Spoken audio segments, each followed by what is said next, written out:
नमस्ते, भारत एक्सप्रेस देख रहे हैं आप, आपके साथ मैं रोहित पोखरियाल। लोकसभा चुनाव में अब फैसले की घड़ी करीब आ चुकी है। नतीजों को लेकर पार्टियों का मंथन तेज हो गया है और एक एक सीट का आकलन हो रहा है। हालांकि पार्टियां अपनी तरफ से जीत के दावे को पेश कर रही हैं, लेकिन नतीजों को लेकर कोई भी पूरी तरह से आश्वस्त नहीं है और इसलिए तमाम पार्टियों को 4 जून का इंतजार है, जब ईवीएम के पिटारे से लोकसभा की कुल 543 उम्मीदवारों के भविष्य पर फैसला होना है कि किसके सर ताज सजेगा, किसका इंतजार बढ़ेगा।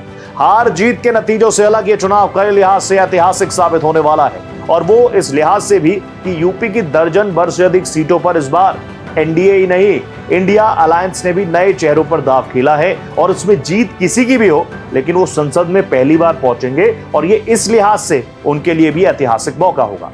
नए चेहरों पर दांव लगाने के पीछे पार्टियों की अपनी रणनीति है और इस रणनीति पर बीजेपी पहले से ही अमल करती रही है। मगर यह पहला मौका है जब इंडिया गठबंधन ने भी पार्टी में विरोधों को दरकिनार करते हुए नए चेहरों को चुनावी रण में उतारकर जीत की संभावना बढ़ाने की कोशिश की है। यूपी की सीटों के नतीजों की अहमियत इस लिहाज से भी इस बार बढ़ गई है कि चुनावी नतीजों को बदलने में ये चेहरे कितने अहम साबित होंगे। इसी पर पेश है हमारी ये खास पेशकश, नए चेहरों पर विश्वास, पार्टियों की आस। ईवीएम में कैद रिजल्ट,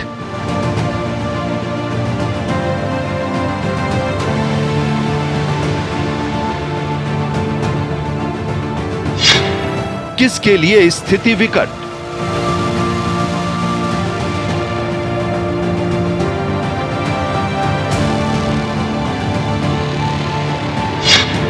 चार जून को होगा आर पार।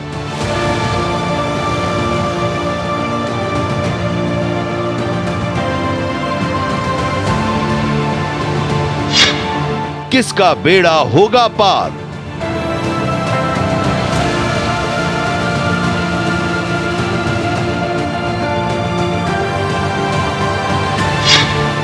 यूपी के नतीजे होंगे खास।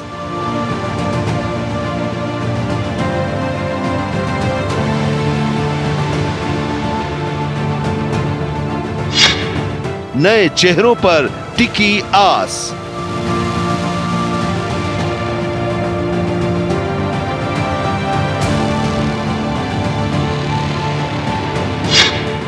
नतीजे रचेंगे इतिहास।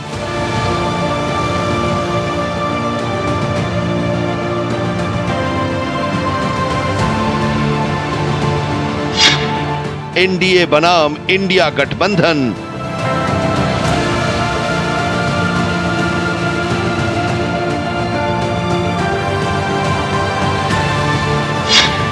चौबीस का भीषण चुनावी रण।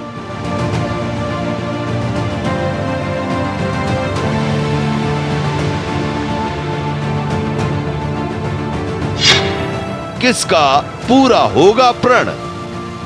कांग्रेस भ्रष्टाचार की जननी है। 60 साल तक कांग्रेस ने जो कारनामे किए हैं, भ्रष्टाचार की एक से बढ़कर एक वारदातें की हैं, ऐसा लगता है कांग्रेस ने भ्रष्टाचार में डबल पीएचडी कर ली है। और अब कांग्रेस के साथ एक और कट्टर भ्रष्टाचारी पार्टी भी जुड़ गई है।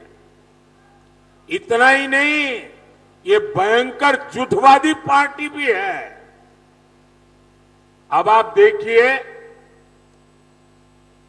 यहां तो आमने सामने लड़ने का ड्रामा कर रहे हैं, दिल्ली में एक साथ चुनाव लड़ रहे थे और लोग भूले नहीं कि ये झूठवादी पार्टी, ये कट्टर भ्रष्टाचारी पार्टी की पहली सरकार कांग्रेस के समर्थन से दिल्ली में बनी थी। 24 के चुनाव में तमाम पार्टियों के सियासी साख दांव पर है। प्रधानमंत्री नरेंद्र मोदी ने जहां एक तरफ हैट्रिक बनाने में मोदी की गारंटी दी है, तो विपक्षी गठबंधन के लिए अब की बार अस्तित्व बचाने की बारी पर चुनावी मैदान में वो उतरे हैं। लेकिन हर चरण के मतदान के गुजरने के साथ इंडिया अलायंस ने भी 300 पार का नारा बुलंद किया है। नतीजों में एक एक सीट बेहद महत्वपूर्ण है, लेकिन यूपी की सीटों के नतीजों पर तमाम पार्टियों की नजरें टिकी है। इस बार के रिजल्ट में जीत किसी भी गठबंधन की हो, लेकिन यहां के चुनावी नतीजे ऐतिहासिक होने वाले। इससे दर्जन भर से ज्यादा सीटों पर एनडीए और इंडिया गठबंधन दोनों ने नए चेहरों पर दांव खेला है और इसीलिए इसके नतीजों का दूरगामी असर तो पड़ेगा ही, साथ ही ये उम्मीदवार पहली बार संसद में पहुंचने वाले उम्मीदवार भी होंगे। एनडीए या इंडिया गठबंधन, अब कोई सवाल शेष नहीं रह गया है। हर एक उम्मीदवार की किस्मत ईवीएम में कैद हो चुकी है। नतीजों के इंतजार का दिन करीब आ गया है और तमाम राजनीतिक दलों की नजरें इसी पर आकर टिक गई हैं। इस बार का चुनाव कई लिहाज से अहम है। वो इस लिहाज से कि बीजेपी की बम्पर जीत के लक्ष्य में प्रधानमंत्री नरेंद्र मोदी की गारंटी है। वहीं विपक्षी गठबंधन के लिए यह अपने अस्तित्व को बचाने का चुनाव रहा है। एनडीए और इंडिया गठबंधन ने इस चुनाव में दांव पर लगी साख को बचाने के लिए सधे हुए कदमों से चुनाव मैदान में उतरी। बीजेपी ने अपनी जीत को सुनिश्चित करने के लिए अपने सांसदों के बजाय नए चेहरों को मैदान में उतारकर नतीजों को अपने हक में करने की कोशिश की, तो उसी की रणनीति पर अमल करते हुए विपक्षी गठबंधन ने भी यूपी में 1.5 दर्जन उम्मीदवारों को बदलकर बराबरी के स्तर पर टक्कर देने की कोशिश की है। चुनावी नतीजों के हिसाब से यूपी की 80 सीटें सबसे अहम हैं और इन सीटों पर जीत का दूरगामी असर होता है। यूपी की दर्जन भर से ज्यादा सीटों के नतीजों में जीत एनडीए की हो या फिर इंडिया गठबंधन की, ये वो सीटें हैं जिसके नतीजे हर हाल में ऐतिहासिक होने वाले हैं। इन सीटों पर दोनों ही गठबंधनों ने नए चेहरों को मौका दिया है और इसके नतीजे आने के बाद ही जीतने वाले का नाम इतिहास में दर्ज हो जाएगा। वो इसलिए भी कि इन सीटों से जीतने वाला उम्मीदवार संसद में पहली बार कदम रखेगा। भाइयों और बहनों, 10 साल पहले लोगों को लगता था कि घोटालों को रोकना असंभव था। 10 साल में बिना घोटाले की सरकार मोदी ने चला करके दिखाई है।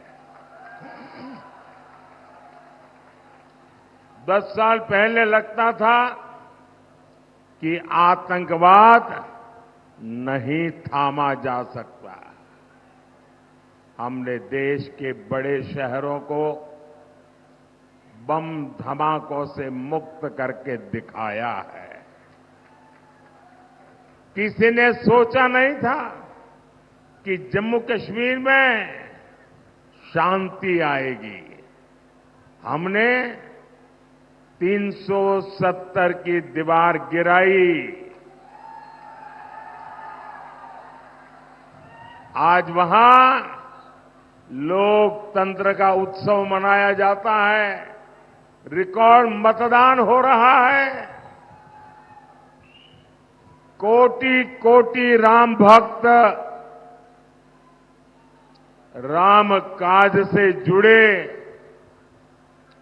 कार सेवक भी अयोध्या में मंदिर की उम्मीद छोड़ चुके थे।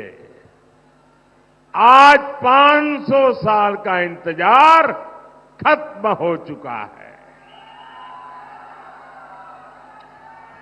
हमारे रामलला टेंट से निकलकर भव्य मंदिर में विराजे हैं। सियासी समीकरणों को साधने में बीजेपी की रणनीति कुछ अलग रहती है दूसरी पार्टियों से।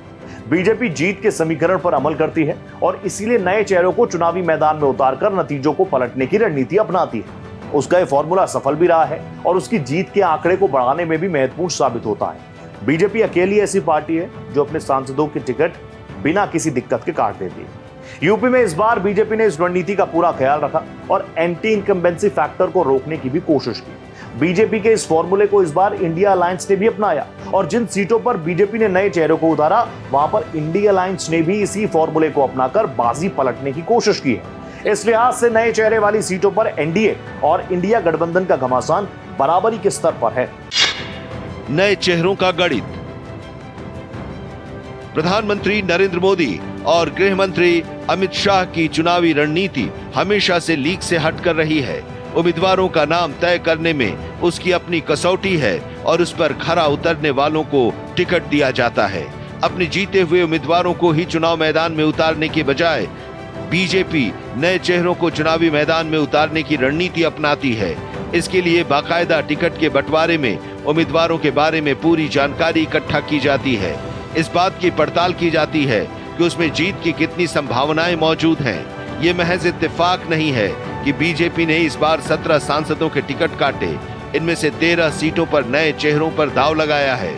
इनमें से कई सीटों पर टिकट कटने वाले सांसदों के बेटों को टिकट दिया गया है जो पहली बार चुनाव लड़ रहे हैं, जबकि कुछ सीटों पर दूसरे नए चेहरों जिसमें यूपी सरकार में मंत्री और पार्टी के विधायकों को मौका दिया गया है। इसमें वो 2 सीटें भी शामिल हैं जो एनडीए के घटक दलों में शामिल आरएलडी और सुभा सपा के खाते में है। आरएलडी के हिस्से में गई बागपत सीट पर एनडीए उम्मीदवार के तौर पर राजकुमार सांगवान मैदान में हैं, तो उनके मुकाबले समाजवादी पार्टी ने अमरपाल शर्मा को उतारा है। दोनों पहली बार चुनाव लड़ रहे हैं। इसी तरह घोसी सीट सुभा सपा के खाते में है। यहाँ सुभा सपा अध्यक्ष के बेटे अरविंद राजभर एनडीए के उम्मीदवार हैं। उनके सामने समाजवादी पार्टी के राजीव राय हैं। इस सीट पर भी पक्ष और विपक्ष के दोनों उम्मीदवार पहली बार चुनाव मैदान में किस्मत आजमा रहे हैं।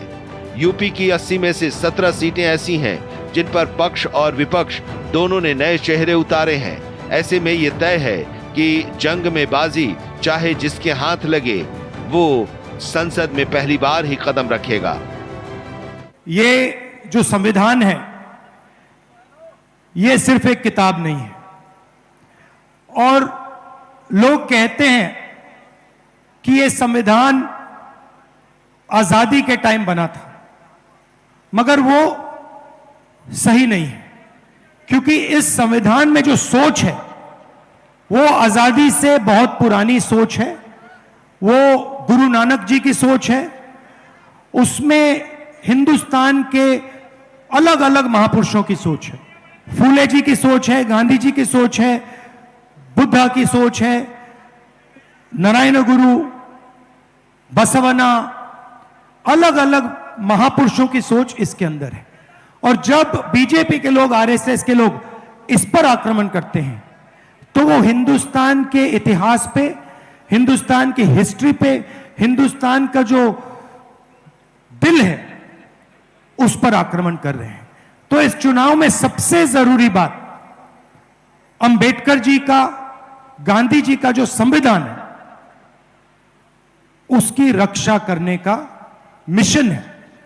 और हम सब मिलकर, कांग्रेस पार्टी के कार्यकर्ता, कांग्रेस पार्टी के सारे नेता, हम सब मिलकर जनता के साथ ये काम पूरा करेंगे। अलग अलग सीटों का अलग अलग चुनावी गणित होता है और इसी को ध्यान में रखकर पार्टियां अपनी रणनीति तय करती हैं। यूपी में 100% जीत के लक्ष्य को हासिल करने के लिए बीजेपी ने दर्जन भर सीटों पर नए चेहरों को पेश करने का फैसला किया। इसमें मेरठ से लेकर बिजनौर और हाथरस से लेकर बाराबंकी की सीटें। बीजेपी के इस फैसले के बाद इंडिया अलायंस ने भी कई ऐसे उम्मीदवारों के टिकट काट दिए और नए चेहरों पर दांव खेला। उम्मीदवारों से अलग एनडीए के लिए चुनाव में पीएम मोदी का चेहरा सबसे महत्वपूर्ण है और उम्मीदवारों की जीत भी उन्हीं के चेहरे पर टिकी है। पीएम मोदी को चुनावी हवा को अपनी ओर मोड़ने में महारत हासिल है और इस बार के नतीजों में भी उनका जलवा दिखने की उम्मीद की जा रही है। इन सीटों पर नए चेहरे। मेरठ में बीजेपी ने अरुण गोविल को तो समाजवादी पार्टी ने सुनीता वर्मा को अपना उम्मीदवार बनाकर चुनौती पेश करने की कोशिश की। समाजवादी पार्टी ने विधायक अतुल प्रधान का टिकट काटकर सुनीता वर्मा को प्रत्याशी बनाया। सुनीता वर्मा ने जिला पंचायत सदस्य बनकर अपनी राजनीतिक सफर की शुरुआत की थी। बिजनौर में आरएलडी ने चंदन चौहान, समाजवादी पार्टी ने मनोज कुमार, हाथरस में बीजेपी ने अनूप वाल्मीकि, समाजवादी पार्टी ने जसबीर वाल्मीकि को उम्मीदवार बनाया। कानपुर में बीजेपी ने रमेश अवस्थी, कांग्रेस ने आलोक मिश्रा, बदायूं में बीजेपी ने दुर्विजय सिंह शाक्य, समाजवादी पार्टी ने आदित्य यादव, घोसी में सुभा सपा ने अरविंद राजभर, समाजवादी पार्टी ने राजीव राय, बाराबंकी में बीजेपी ने राजरानी रावत और कांग्रेस ने तनुज पुनिया को मौका दिया है। गाजियाबाद में बीजेपी ने अतुल गर्ग, कांग्रेस ने डॉली शर्मा, कैसरगंज में बीजेपी ने करण भूषण सिंह, समाजवादी पार्टी ने भगत राम मिश्रा, इलाहाबाद में कांग्रेस ने उज्जवल रमन सिंह, बीजेपी ने नीरज त्रिपाठी, फूलपुर में बीजेपी ने प्रवीण पटेल, समाजवादी पार्टी ने अमरनाथ मौर्य, बहराइच में बीजेपी ने आनंद गोंड, समाजवादी पार्टी ने रमेश गौतम, देवरिया में कांग्रेस ने अखिलेश प्रताप सिंह, बीजेपी ने शशांक मणि त्रिपाठी को उम्मीदवार बनाया और भदोही सीट से बीजेपी ने विनोद बिंद और टीएमसी से ललितेश पति त्रिपाठी कैंडिडेट हैं। आपके सामने एक बड़ा निर्णय है। एक तरफ एक सभ्य राजनीति, एक सच्ची राजनीति, जिसके मंत्री, मुख्यमंत्री, नेता सब आपके सामने संकट के समय भी आते हैं, दुख के समय भी आते हैं और तमाम आपके लिए विकास के कार्य करने की बात करते हैं और वो कार्य करके दिखाते हैं। आपको वादा करते हैं, चुनाव में उस वादे को पूरे करने का काम जैसे ही सरकार बनती है शुरू हो जाता है। और दूसरी तरफ एक असभ्य राजनीति, जो सिर्फ हल्की हल्की बातों वाली राजनीति है, जिनके नेता आपके सामने आकर अजीब अजीब से बातें करते हैं कि भैंस चुराई जाएगी आपकी, कि आपके मंगलसूत्र चुराए जाएंगे। सबसे बड़े नेता हैं देश के, पंडित नेहरू जैसे लोगों ने वो पद संभाला, लाल बहादुर शास्त्री जी, इंदिरा जी, राजीव जी, अटल बिहारी वाजपेयी जी, इन सब ने ये पद संभाला। किसी ने ऐसी असभ्य बातें नहीं की, किसी ने उस पद की गरिमा को न देखते हुए पद का स्तर इतना नहीं गिराया जितना आज गिर रहा है। तो ये आपके सामने एक बड़ा निर्णय है। 24 का चुनाव बीजेपी के लिए ऐतिहासिक है और इसलिए पार्टी ने अपनी जीत को पूरी तरह से यकीनी बनाने पर खास तौर से ध्यान दिया। यूपी की जीत सबसे महत्वपूर्ण है और बीजेपी ने वहां पर 100% जीत हासिल की स्थिति को और ज्यादा सशक्त करने की रणनीति अपनाई है। दरअसल पिछले चुनावों में बीजेपी का यूपी में प्रदर्शन शानदार है और उसके वोट शेयर विपक्षी गठबंधन से बहुत अधिक। विपक्षी गठबंधन के लिए उस आंकड़े को छूना मुश्किल नजर आता है और इसीलिए बीजेपी ने सारा हिसाब किताब लगाने के बाद यूपी फतेह का ऐलान किया। हालांकि विपक्षी गठबंधन ने भी इस बार सियासी समीकरणों को बदलने की कोशिश की, लेकिन बीजेपी की मजबूत स्थिति के कारण विपक्षी गठबंधन के लिए बड़ी उम्मीद करने की गुंजाइश कम ही है। बीजेपी की रणनीति सशक्त। यूपी में बीजेपी सशक्त है। इस बार के चुनाव में बीजेपी 100% जीत की उम्मीद कर रही है। अलग अलग सीटों के समीकरण को ध्यान में रखते हुए उम्मीदवारों को मैदान में उतारकर बीजेपी ने अपनी जीत को यकीनी बनाने का फैसला किया। हालांकि बीजेपी की इस रणनीति को विपक्षी गठबंधन ने भी अमल किया और दर्जन भर से ज्यादा सीटों पर नए चेहरों के बीच ही सियासी घमासान केंद्रित रहा। यूपी के जातीय समीकरण के बीच बीजेपी की अपनी पैठ है और पिछले चुनाव के नतीजों में उन मतदाताओं की भूमिका अहम रही है। इस बार बीजेपी ने उन तमाम पहलुओं का हिसाब किताब रखा है और बीजेपी अपनी सीटों को लेकर किसी तरह की उलझन में नहीं है। हालांकि वोट प्रतिशत में कमी दर्ज हुई है और इसको लेकर तमाम पार्टियां अपने अपने हक में बता रही हैं, मगर जो सियासी समीकरण बने उसके हिसाब से बीजेपी यूपी में विपक्षी गठबंधन की उम्मीदों पर पानी फेरती नजर आ रही है। प्रधानमंत्री नरेंद्र मोदी की भरोसा बहाली की राजनीति का भी चुनावी नतीजों पर असर पड़ने की उम्मीद की जा रही है। बीजेपी उम्मीदवारों के चयन के साथ ही सरकार में भी मंत्रियों के नाम को फाइनल करने पर खास तौर से ध्यान देती है। सरकार के विजन और चुनाव में किए गए वायदों को पूरा करने के मामले में पीएम मोदी की सरकार ने नई परिभाषा गढ़कर इस बात को साबित भी किया है। इंडिया अलायंस में चुनाव के दरमियान कांग्रेस को घटक दलों ने बहुत ज्यादा महत्व दिया ही नहीं। सीटों के बंटवारे को लेकर भी कई राज्यों में सहमति बन नहीं पाई। कई सीटों पर गठबंधन के लीडर्स को आपस में ही चैलेंज मिलता हुआ नजर आया और इन सबके बावजूद कांग्रेस नतीजों का इंतजार किए बगैर बड़ी तैयारियों में जुट गई है। इंडिया अलायंस को एकजुट रखने और राहुल गांधी को पीएम पद की दावेदारी को मजबूत करने की कोशिश इस बात की ओर इशारा कर रहा है। कम सीटों पर चुनाव लड़ने के बावजूद कांग्रेस ने अपना बड़ा टारगेट सेट किया है और उसे इस बात का यकीन है कि वो इस बार ज्यादा सीटों पर जीत दर्ज करेगी। इंडिया गठबंधन में कांग्रेस के नेतृत्व को तभी स्वीकार किया जाएगा जब उसके पास ज्यादा सीटें होंगी। कांग्रेस को इस बात का यकीन है कि वो रीजनल पार्टियों के साथ मिलकर बीजेपी की विजयी रथ को रोकने में सफल हो गई है। विपक्ष की जीत के दावे अगर सही भी होते हैं तो उस सूरत में भी कांग्रेस के लिए पीएम पद पर राहुल गांधी की दावेदारी पर मुहर लगवाना इतना आसान साबित नहीं होने वाला। कांग्रेस की बड़ी तैयारी। विपक्षी इंडिया ब्लॉक की अगुवाई कर रही कांग्रेस को रीजनल पार्टियों की मदद से बीजेपी के विजय रथ को रोक लेने की उम्मीद है। सीटों की संख्या के लिहाज से छोटी नजर आ रही इस चुनावी जंग के लिए कांग्रेस ने अपना बड़ा टारगेट सेट किया। कांग्रेस का बड़ा टारगेट यह है कि पार्टी भले ही कम सीटों पर चुनाव लड़ रही हो, सीटें ज्यादा जीते। पिछले चुनाव की बात करें तो यूपी में कांग्रेस अकेले लड़कर केवल एक रायबरेली सीट ही जीत सकी थी। राहुल गांधी भी अमेठी से चुनाव हार गए थे। बिहार और महाराष्ट्र में भी कांग्रेस एक एक सीट ही जीत सकी थी। कांग्रेस ने रीजनल पार्टियों के साथ उनकी शर्तों पर गठबंधन किया तो इसके पीछे एक मकसद एंटी इनकम्बेंसी के वोट बंटने से रोकना भी था। 2019 के लोकसभा चुनाव में बीजेपी को करीब 37 और उसकी अगुवाई वाले एनडीए को 45% वोट मिले थे। तब कांग्रेस का वोट शेयर 19.51% और उसकी अगुवाई वाले गठबंधन का वोट शेयर 26% रहा। इंडिया गठबंधन के लिए यूपी में अपनी सीटों को बढ़ाना आसान नहीं है। अपनी सीटों को बढ़ाने के लिए इंडिया गठबंधन को 11 से 15% तक बढ़ाने की चुनौती है। रीजनल पार्टियों का अपना सियासी आधार है, उसे जीत का आधार माना जा रहा है। अलग अलग चरणों में हुए चुनाव में इस बार बदले सियासी समीकरण के मद्देनजर इंडिया गठबंधन की तरफ से भी जीत का दावा पेश किया जा रहा है। जीत के आंकड़ों की जो उम्मीद है उसको ध्यान में रखते हुए कांग्रेस ने अपनी अगली तैयारी भी शुरू कर दी है। दरअसल इंडिया गठबंधन में अलग अलग पार्टियों के अलग अलग सुर हैं और ज्यादातर पार्टियां कांग्रेस के नेतृत्व को स्वीकार करने के लिए तैयार नहीं है। लिहाजा कांग्रेस नतीजों का इंतजार किए बगैर ही इंडिया गठबंधन में राहुल गांधी के प्रधानमंत्री पद की दावेदारी को मजबूत बनाने की कोशिश में जुट गई है। बीजेपी इस बार के चुनाव में फुल प्रूफ आंकड़ों के साथ चुनावी मैदान में है। सीटों में उलटफेर की संभावना पर गौर करते हुए प्रधानमंत्री मोदी ने दक्षिण भारतीय राज्यों में विस्तार की नीति पर फोकस किया और वहां के सियासी समीकरण भी बदले बदले से नजर आ रहे हैं। गृह मंत्री अमित शाह साफ कर चुके हैं कि इस बार दक्षिण भारतीय राज्यों से हैरान करने वाले नतीजे होंगे, लेकिन ये तमाम कयास हैं, उम्मीदें हैं। असल नतीजा क्या है ये 4 तारीख को सबके सामने आ जाएगा। इसी के साथ हमारी इस खास पेशकश में फिलहाल इतना ही। दीजिए इजाजत, नमस्कार।